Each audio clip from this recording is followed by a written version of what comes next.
Greetings, students. Today we want to work on the third day of working on systems of equations. What we're going to do today is take the information that we figured out from this graph. Earlier we solved this and we figured out it took 3 months to have a break-even point of, I believe it was $275. Let me check the second page, or excuse me, $375. And we solved that both graphically and using the process of substitution. So today we're going to take the same problem and we're going to solve it using a third method. Now, why are we solving the same problem 3 different ways? Well, in reality, I understand. You're not going to solve one problem 3 times. Like that's ridiculous. But the reason I'm showing it to you when I teach it to you is to give you that confidence that, wow, they all 3 are generating the same set of solutions, which should give you confidence that the systems work, that the methods work. Is one better than the other? Well, maybe. I mean, it really depends on the time that you're using them and the way they're set up. Okay, so one thing I notice with elimination is a method that's going to essentially work in columns.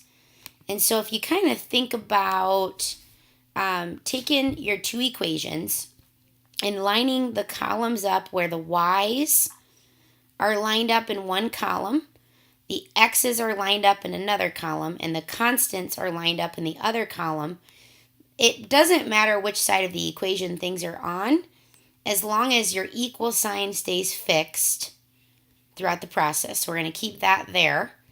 And then I'm just going to kind of point out a couple things using the highlighter feature here. So I want you to notice that the y's, and it doesn't have to be the same coefficient. Like there might be 5y and 7y. But the y's have to be lined up vertically. The x's have to be lined up. So again, both x terms are lined up, but they different coefficients, which is fine. And then the constants are also lined up. So we got all of these like terms, as we've been calling them, arranged vertically, which is what we're looking for. All right, now I'm going to show you with an easy set of numbers how this works. You don't have to write this down, but just to kind of describe how this system works is, let's say I have 3 plus 2 is equal to 5. All right. And then down below, I'll write another equation. Let's say 6 plus 7 is equal to 13. Okay, well, if we work in columns here and think about adding the columns together, this method is just a way that you can take one true equation. So this equation, yep, that checks out to be true. Take another equation, yep, that checks out to be true. And you can create a third equation by just looking at the left and right sides of the equation. So 6 plus 3 is 9. Plus 2 plus 7 is 9. And 5 plus 13 is 18. So notice, yeah, it's a brand new equation, but the new equation we wrote down is also true. In other words, the left side equals the right side. So that's what allows us to kind of work with this, this idea of elimination. All right, now, ultimately, we want one of these columns to cancel out. So how do we do that? Well, let's go back to the example we just wrote down.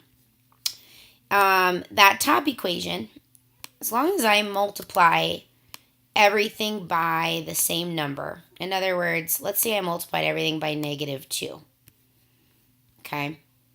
And then I rewrote my equation off to the side. If I distribute -2 on the left side, we would get -6 minus 4 is equal to -10. All right, and then on the second equation, I still have 6 plus 7 is equal to 13.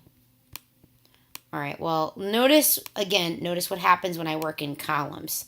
This column cancels out. This column gives me -4 plus 7, which is 3. And the last column gives me 3.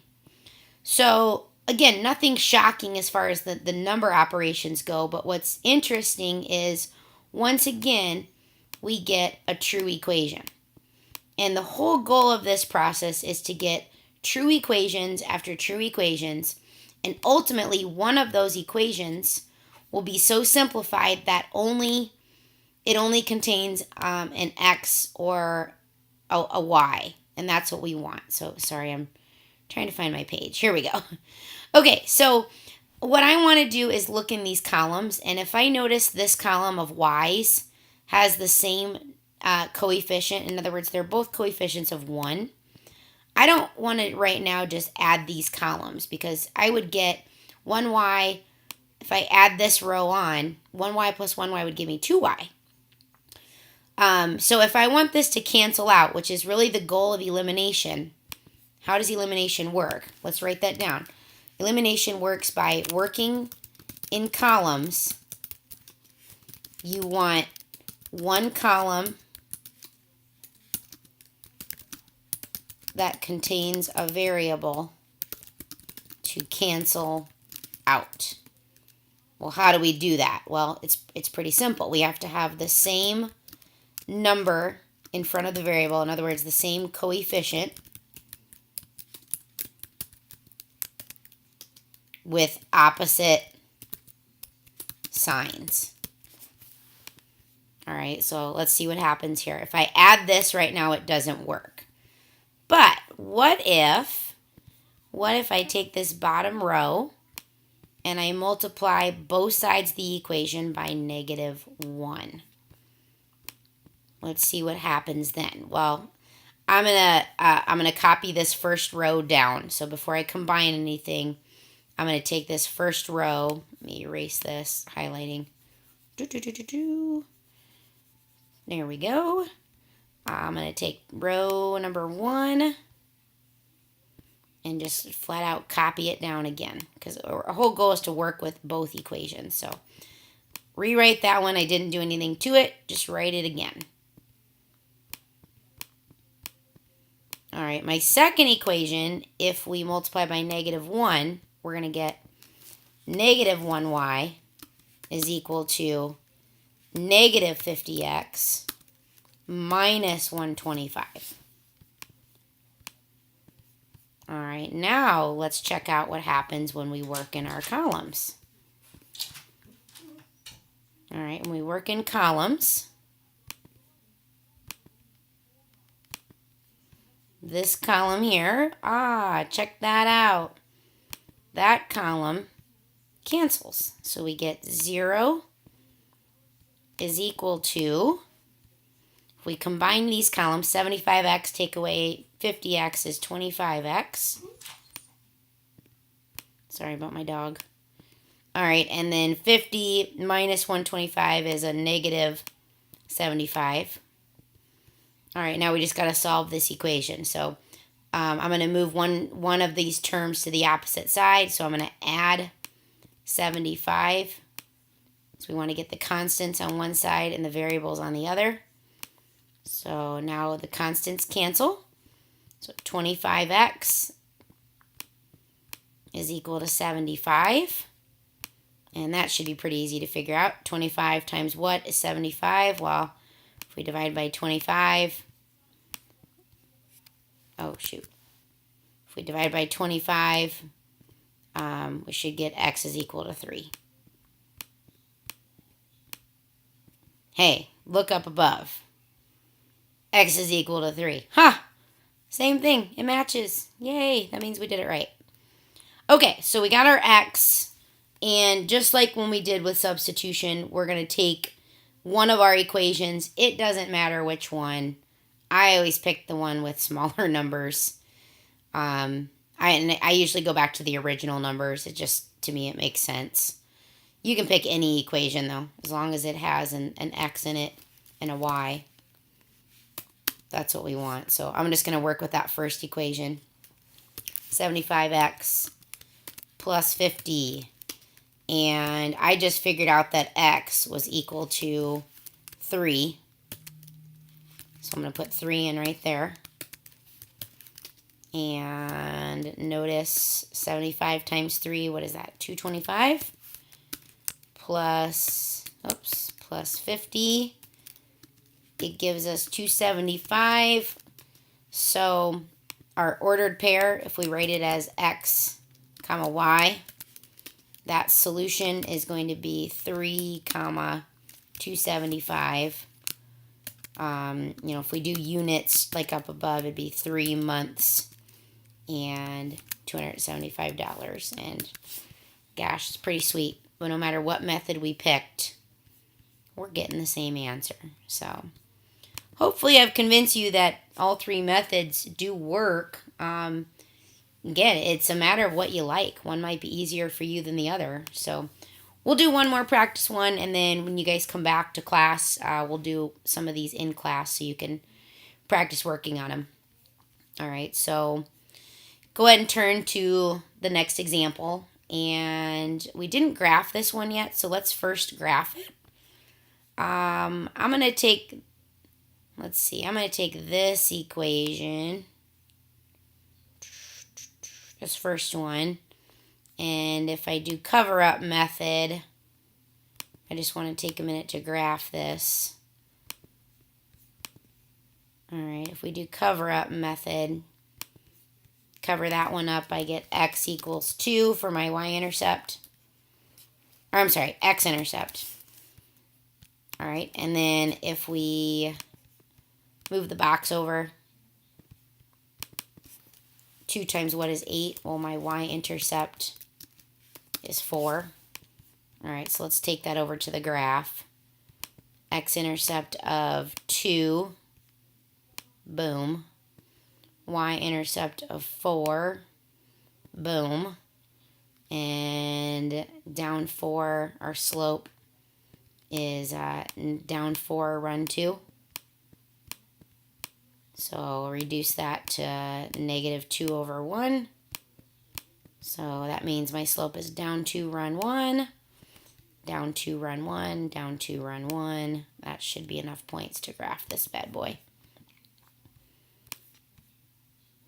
All right, there's my line. All right, second line. Same idea. Let's do cover up method. I cover up the y.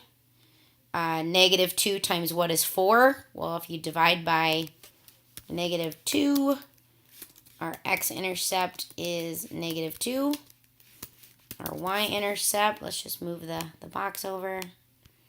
Our y-intercept, negative what?